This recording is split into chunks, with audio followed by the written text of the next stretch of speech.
So as you can tell by the title, I have a book haul, book unboxing for you.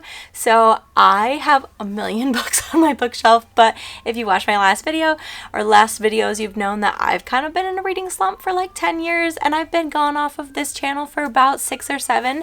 So I have a lot of books here that I haven't read, but a lot of old books. So I was just like, let's start fresh. Let's buy some new books. So the first book is one that I'm like super excited to share with you guys because I actually just kind of like bought it on a whim when I went to Target recently, and I had heard about this book in like randomly. I don't know if you guys know who Just Allie is, but I watched one of her book haul videos, and I think that it was just like some random video that a publisher sent her. And I'm like, you know what, that sounds kind of cool. I think all she did was read the back of the book. But that book is Fourth Wing by Rebecca Yarros. And I'm telling you guys, this is the best book I have read in the past 10 years. I am not even joking. If you've seen the hype for this book, it is a new release. If you've seen the hype for this book, it is 100% warranted. I actually read the whole entire thing already, but I wanted to include it in this book haul because I am just like so in love, and it was a 5-star read within like 40 pages for me. It's pretty much like a War College, Harry Potter, Hunger Game vibes. It's got dragons, and it's just like, oh, I love it. All the feels. You guys should 100% read it. The only thing that I'm sad about is somehow my copy like immediately got destroyed. If you look at this cover, it's like the saddest thing ever. It's starting to already like fall apart right there. And I don't know if it was because maybe my kid like jumped on it or something. I was about to go and just honestly like rebuy this book, even though it was a $20 book. But apparently the first edition copies of this book were the only ones, I can't put that back over, the only ones that had this beautiful deckled edge. And I love this edge so much that like having a different copy that just had regular pages, which just made me sad. So like this is the one we're stuck with. I'm gonna try to like tape it or something. I don't know, because I don't want this to completely rip off. As soon as I finish this book, I immediately wanted to reread it.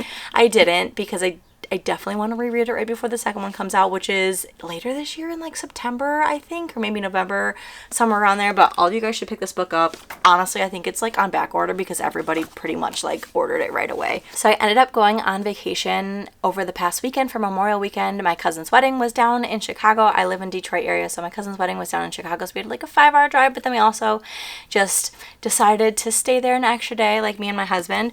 But I wanted a book to read while I was down there, and like didn't really want to read any of these books on my shelf because like I said, they're very, very old. But the book that I picked up was The Cruel Prince. I just picked this up from Target because I heard a lot of good things about it. I honestly only got like 3 chapters in while I was on vacation, but I already liked it since then. I don't even really know much about it after reading like the 3 chapters. It says it's about Jude, and Jude's parents were murdered when she was young, and her sisters were taken to the High Court of Fairy. And Jude is a human, and apparently humans are like less than in the fairy world, and Jude's half-sister is also a fairy, and so her dad comes to steal her away. That's like known right in the beginning, but her dad comes to steal her away, and it looks like the High King's son and Jude like kind of have a thing going. That's really all I know. When I was deciding what book I wanted to buy from Target while I was there, I was like, let me just buy a bunch of books from Amazon that are like on my Amazon wish list. So I bought a bunch that got delivered while I was gone, and I don't even remember what I bought. That's so bad. I don't even remember what I bought. So I have a box from Amazon here that I'm going to open with you guys, and I can't even remember how many books I bought, what books they were. So let's do this. I'm like really excited right now. Oh, and if you guys are wondering, this giant box that's sitting here is a bookcase that I bought that I'm going to be putting up in our bedroom here instead of this like, you know, mess that is behind me here. And also probably going through a bunch of those books. That video might go up before this one. I'm going to be going through all of these books. So if that's already up, you've already seen this, and this is completely gone by the time the next ones come out. Okay. So the first one we have, oh my gosh. Okay. So I bought Most of these books were like in a series, and I bought books, I think that were the first. I don't know. Okay, so the first one is the Caraval trilogy. I heard really good things about this, and I really can't even like tell you what it's about because it's all packed up, but I've heard really good things about it. Let me open it for you really quickly. It's by Stephanie Garber, it says. So the first one is Caraval, and then Legendary, and then Finale, I think that third book says. Let's pick out Caraval. All these books were books that I wanted to read, but I can't remember what they're all about. Okay. Okay, so Caraval looks like it's like, I don't even know. This doesn't even really have a description on the back, so that's not helpful. It just says, admit 1 to be used once to gain entrance into Caraval. Main gates close at midnight. Anyone who arrives later than this will not be able to participate or win this year's prize of 1 wish. Well, it seems like it's a game, and I'm excited to read it. But yeah, I have the whole entire series here. A lot of the books on my wish list, when I was like thinking of books to buy, I was just going to buy like the first in a bunch of these series just so I could like have a taste of like a bunch of different books instead of buying like the whole set. But this one was like so much cheaper to buy all together, so that's why I bought the trilogy, and I cannot get it back in the box without ruining the book, so that's not happening. So the next one here we have is a romance, and I wanted a couple like quick easy reads to read between like fantasy books. I love fantasy, and honestly I really never read like romance books before, and I used to just be obsessed with fantasy or like dystopian type books like The Hunger Games.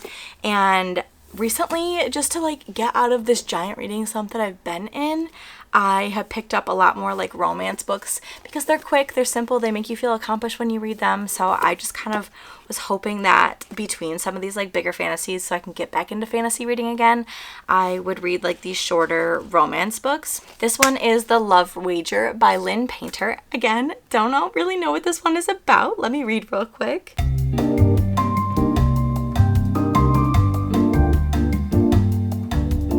Okay, that was so cute. I think I'm gonna love this book. But basically, Hallie or Haley, we'll say Hallie and Jack meet on a dating app, and they decide that they don't like each other, but instead they're going to be each other's wing persons. And so they're going to like schedule dates at the same place or like around the same time, so that way if the dates don't work out, they can go and like hang out afterwards just as like friends. And they make like a wager, the love wager, to see who can find love first. And it looks like they go and have to be each other's fake dates for a wedding weekend at one point. That's on the back of the book. And they have to pretend to be a couple at one point. So we all know how that stuff works out. I'm like, I'm really excited for this book. And I think it'll be like a nice palate cleanser between some of these other ones, because it looks like it's literally only like 300 pages, and that seems like it'll read pretty fast. And the words are huge. The next one is another fantasy, and this is just the first book in, I think, a duology, and that is Dance of Thieves by Mary E. Pearson. Again, don't know what this book is about, but let me read. Okay, that's not the description. That's literally just like a snippet from the book. But let's, oh my gosh. Okay. I know a lot of people are not in love with the maps on fantasies and just like skip right over them, but I actually really like studying them and like flipping back and forth to like really ingrain a world into my mind, because I am so bad at just like building that picture in my brain of what a fantasy world looks like. There's so many details that I kind of gloss over things. And so having the visual picture of things in my head while reading is so much easier. I'm just going to read this for you because I feel like that's just the easiest way for you to know what this is about if you don't know. In myself, a formidable outlaw family that claims to be the first among nations, a son desired to lead, thrust suddenly into power, 3 fierce young women of the Rattan, the Queen's premier guard, a legendary street thief leading a mission determined to prove herself, a dark secret that is a threat to the entire continent. When outlaw leader meets reformed thief, a cat and mouse game of false moves ensues, bringing them intimately together into a battle that may cost them their lives and their hearts. Totally read that and didn't really like comprehend anything that I just read. So that goes to show you that I don't always pay attention and my mind starts to drift when I read about fantasy things. I will most likely go into this completely blind because I didn't even comprehend anything that I just read in that description. And then I got one other book, and that was another romance book because I've actually read one other book by this author, and that is the book that I have here is Love in Other Words by Christina Lauren. And Christina and Lauren are two separate people. I keep always forgetting that, but they are two separate people. And the other one I read by her was The Unhoneymooners, and honestly, I loved that book. I think I gave it like a 4 out of 5 stars, and that was just because the ending was like brought it down a little bit for me, but I loved the majority of that book. And so I've heard a lot of great things by I've heard a lot of great things about Love in Other Words as well, and I'm super excited to read it. Again, I don't know anything about this. I just was like picking up a lot of books and like putting them on my wish list from a lot of other booktubers that I follow that also like these books. So you know what, I was like, I'm gonna read it too. This is a second chance romance, friends to lovers. That tells you all of that on the back, but it looks like it's a dual perspective between when they were young teenagers to like now as adults when they like have their second chance meeting again. And it just sounds really cute and fun and bubbly, and I've heard so many good things about it, so I'm like super excited to read this. Okay, I don't want to break it. I want you to go back. Okay, where are the other 2 books? Aha. Okay, so that is all the books that I have for you, and I'm very, very excited to read these. Honestly, I feel like I'm probably going to get to these like pretty quickly, especially since I've already read this one, and some of these just look like they're very short books, so I think I'll get through them really fast. And I also just realized that I was talking to the floor and not to the camera, so sorry about that. If you want to know every single book that I've read this year so far, you can watch this video right here. If not, I will see you guys in the next video. Make sure to like, subscribe, share, all of those things. It really helps out the channel, and I will see you guys next time. Mwah.